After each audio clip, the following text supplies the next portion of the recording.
Você já sentiu que tudo ao seu redor está desmoronando, mas Deus parece em silêncio? Já teve a sensação de estar fazendo tudo certo, obedecendo, caminhando na fé, e mesmo assim, a provisão não vem, as portas não se abrem, e você começa a questionar se realmente ouviu certo a voz de Deus? Porque tem algo sobre a história de Elias, o profeta alimentado por corvos, que ninguém conta. Algo sobre a forma como Deus escolhe nos sustentar nos momentos mais sombrios da nossa jornada. E talvez seja exatamente isso que você precisa ouvir hoje, nesse momento da sua vida em que você está cansado de esperar, cansado de confiar, cansado de acreditar que vai dar certo.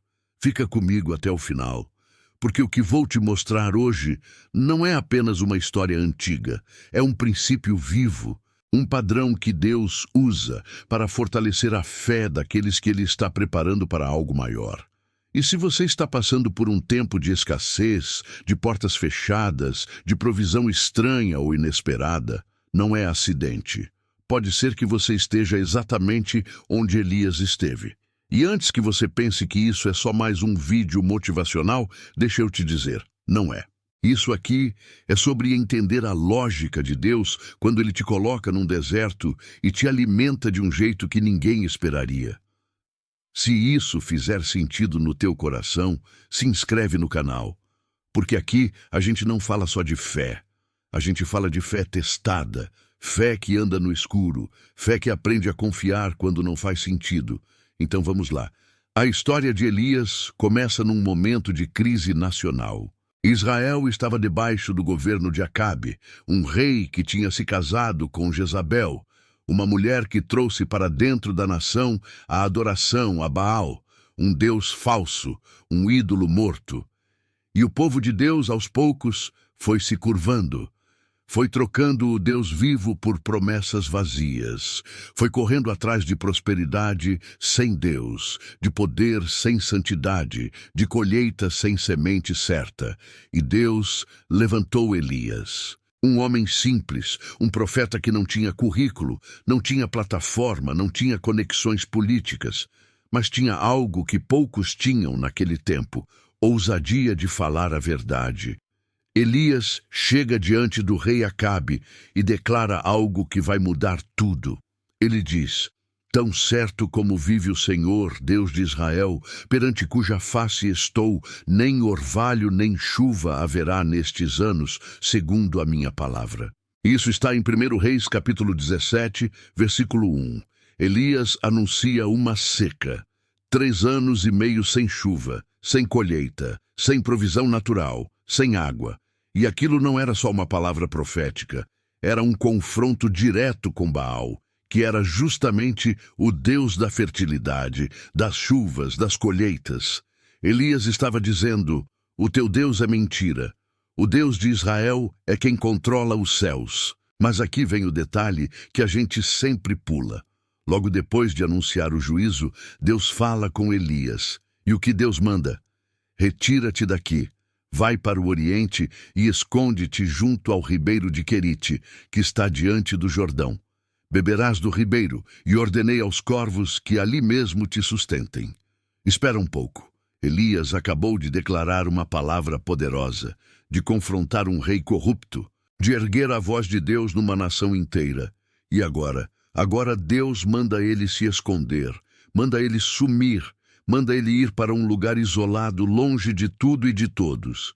E não só isso, a provisão vai vir através de corvos. Corvos. Aves impuras segundo a lei de Moisés. Aves que comem carniça, que são consideradas imundas, que ninguém usaria como símbolo de bênção. E é aqui que a maioria das pessoas perde o ponto. Porque a gente quer que Deus nos use, mas a gente não quer ser escondido.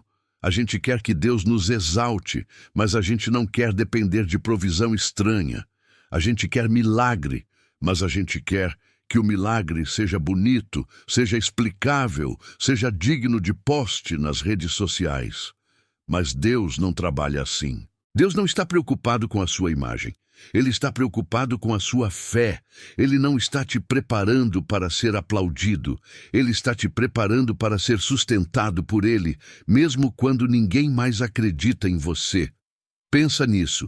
Elias foi para o Querite, um ribeiro escondido, um lugar sem plateia, sem likes, sem reconhecimento. E ali, 2 vezes por dia, corvos traziam pão e carne, provisão sobrenatural, provisão constante, provisão que não fazia sentido lógico, mas que era suficiente. E Elias bebia da água do ribeiro, até o dia em que o ribeiro secou, porque a seca que ele mesmo profetizou alcançou até a provisão dele. E aí, e quando a tua própria palavra profética começa a te afetar, e quando o processo que você anunciou para os outros bate na tua porta, é aqui que a fé é testada de verdade. Porque tem gente que prega sobre provisão, mas nunca passou fome. Tem gente que fala de milagre, mas nunca precisou de um de verdade. Tem gente que ensina sobre confiança em Deus, mas nunca teve que escolher entre pagar a conta de luz ou comprar comida. Mas Elias estava ali, no deserto, com o ribeiro secando, com os corvos ainda vindo, mas sabendo que aquilo não ia durar para sempre. E mesmo assim, ele não saiu correndo. Ele não voltou para Acabe pedindo misericórdia. Ele não desistiu da palavra que Deus tinha dado. Ele esperou, até que Deus falasse de novo. E Deus falou: levanta-te, vai para Sarepta, que pertence a Sidom, e habita ali. Eis que eu ordenei a uma mulher viúva que te sustente. E olha a ironia divina. Deus tira Elias de Israel e manda ele para Sidom. Sidom, a terra de Jezabel, a terra dos inimigos, a terra da idolatria. E lá, Deus já tinha preparado alguém, uma viúva, uma mulher pobre, uma mulher que estava juntando gravetos para fazer a última refeição dela e do filho, antes de morrer de fome. E é essa mulher que Deus escolheu para sustentar o profeta. Você consegue ver o padrão. Deus não escolhe o óbvio. Ele escolhe o improvável. Ele não usa o sistema que você esperaria. Ele cria caminhos onde não existem caminhos. Ele te alimenta através de corvos quando todo mundo esperaria um anjo. Ele te sustenta através de uma viúva estrangeira quando todo mundo esperaria um rico israelita, porque Deus não está interessado em te dar conforto. Ele está interessado em construir a tua fé. E fé não cresce na abundância previsível. Fé cresce na escassez milagrosa. Deixa eu te perguntar uma coisa. Você tem reclamado da forma como Deus está te sustentando? Você tem desprezado a provisão porque ela não veio do jeito que você queria? Porque ela veio através de alguém que você não esperava? Porque ela veio num tempo diferente do que você planejou? Porque talvez, só talvez, você esteja rejeitando os corvos de Deus. Você está esperando uma águia dourada, mas Deus mandou um corvo comum. E enquanto você rejeita o corvo, você passa fome. Enquanto você desdenha da viúva de Sarepta, você perde a multiplicação. Tem um versículo em Isaías 55, versículo 8 e 9, que diz assim: porque os meus pensamentos não são os vossos pensamentos, nem os vossos caminhos, os meus caminhos, diz o Senhor. Porque assim como os céus são mais altos do que a terra, assim são os meus caminhos mais altos do que os vossos caminhos, e os meus pensamentos mais altos do que os vossos pensamentos. Deus não pensa como você, Ele não age como você agiria. E se você quer caminhar com Deus de verdade, você vai ter que aceitar que Ele vai te colocar em situações que não fazem sentido. Vai te sustentar de formas que você não consegue explicar. Vai te usar em lugares onde você nunca imaginou estar. Mas tem uma verdade maior aqui. Os corvos de Elias não eram apenas sobre provisão física, eram sobre preparação espiritual. Porque Elias estava sendo treinado. Deus estava ensinando ele a depender radicalmente. Estava quebrando qualquer resquício de autossuficiência. Estava mostrando para ele que não importa o quão poderosa seja a tua palavra, não importa o quão grande seja o teu chamado, você ainda é humano. Você ainda precisa de pão, você ainda precisa de água. E se Deus não mandar, você não tem. Isso é humilhante, não é? Mas é necessário, porque Deus não levanta líderes orgulhosos. Ele não exalta profetas autossuficientes.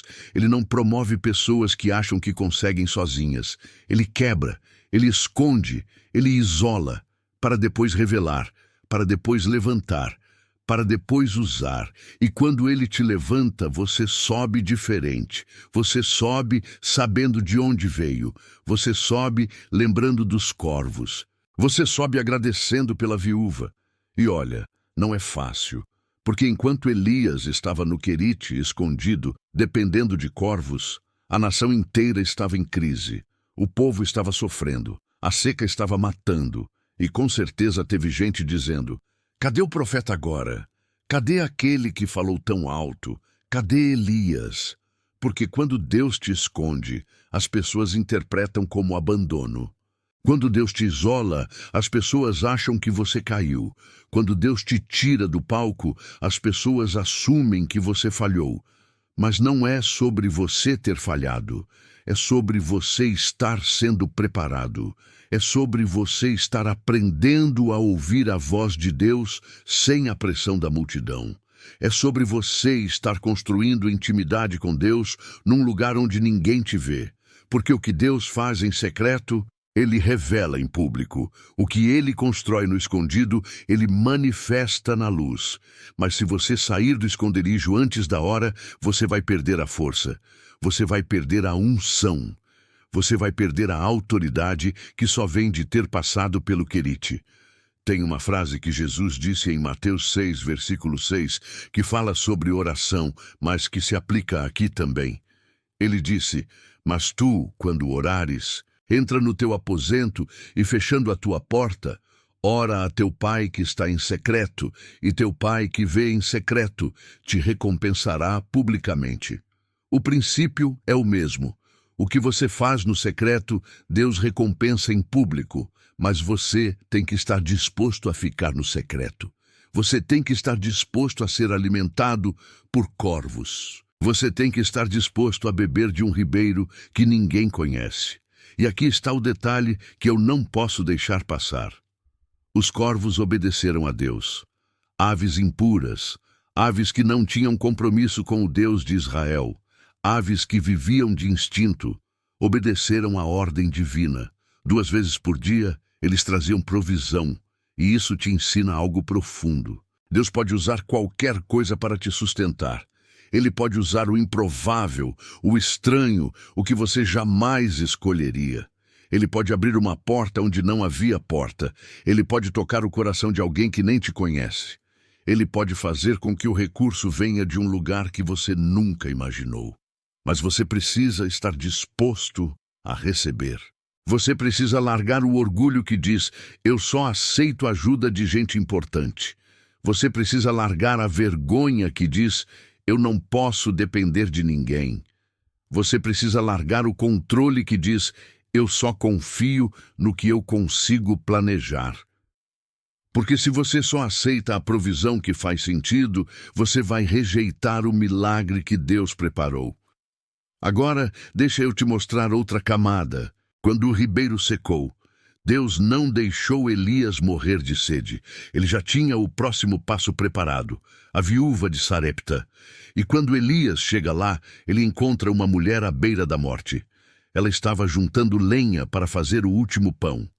E Elias faz algo que parece absurdo. Ele pede comida.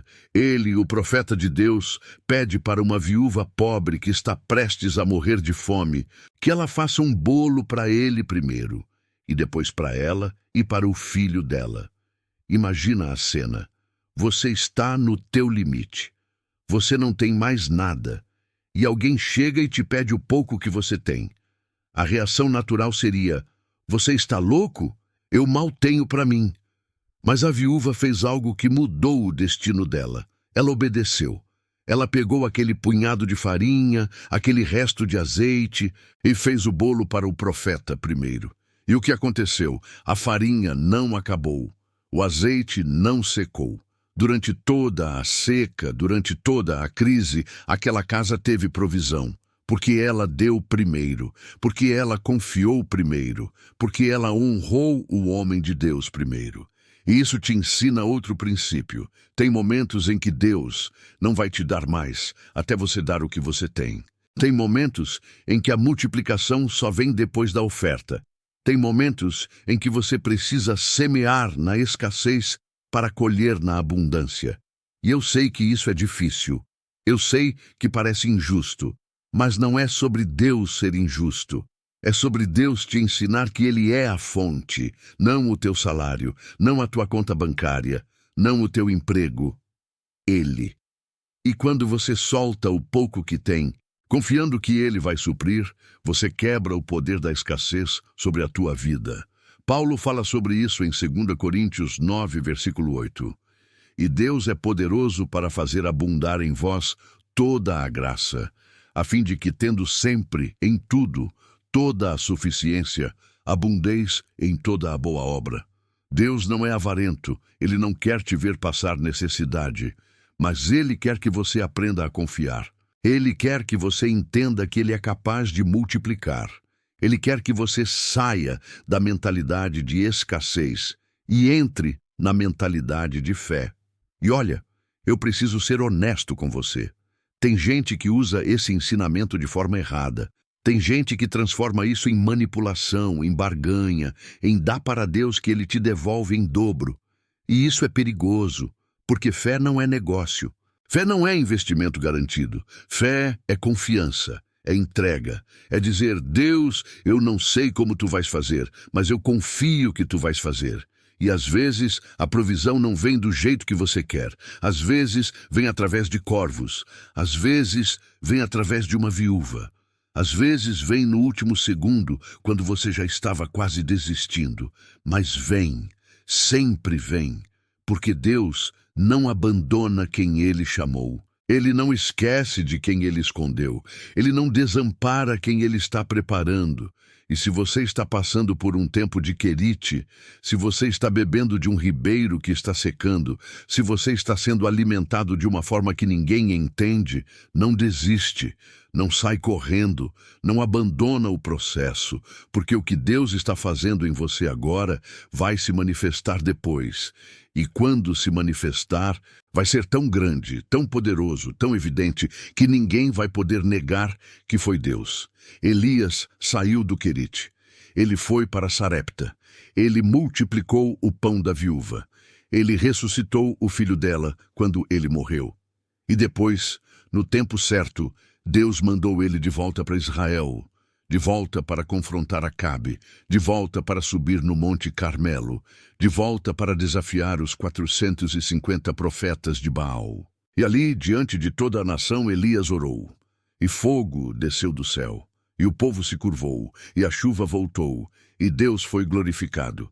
Mas nada disso teria acontecido se Elias tivesse desistido no Querite, se ele tivesse rejeitado os corvos, se ele tivesse recusado ir para Sarepta, se ele tivesse saído do esconderijo antes da hora, porque o poder público de Elias foi construído no isolamento privado. A autoridade que ele tinha diante do povo foi forjada na dependência diante de Deus.